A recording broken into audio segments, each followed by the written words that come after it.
Yun, what is up mga idol? So ngayon, samahan nyo ako. May deliver tayo ngayon. Bali, order to mga idol, kasabay lang ng tropa kasi ipapadala niya dun sa Palawan, sa pinsan niya.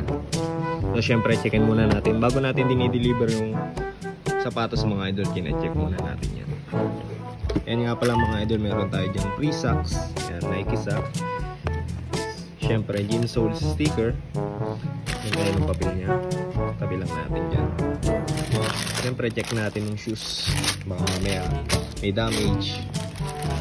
Yan. Pero nabidyohan naman na natin to na check na rin natin kaya all goods. Double check na lang tayo mga idol. Yan, all goods naman. Yung kabila.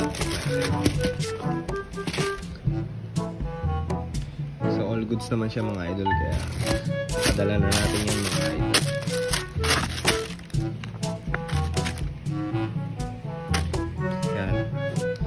Siyempre meron din tayo ditong gym sole paper bag yan. Lalagyan na rin natin yung mga. So bali ayun na yung itsura niya mga idol. Yung gym sole paper bag natin. And ayan yung sapatos. So maya maya ligo lang tayo mga idol. Dadalhin na natin to.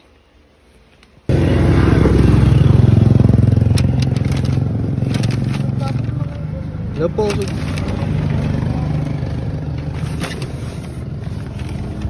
Yun mga idol, nandito na nga pala tayo sa barbershop ni Oyong. Yan. Pagupit na nga pala kayo dito kung kayo ay tigalimay. Dito lang yan matatagpuan mga idol sa St. Francis 2. Yan. Sobrang solid magupit to. Mapabata or matanda ginugupitan nito. Kulay din, nagkukulay din to mga idol. So yun, punta lang kayo mga idol. Bago nga, ano yung blue ay bibigay mo? Ito kung po no. Ay, PG.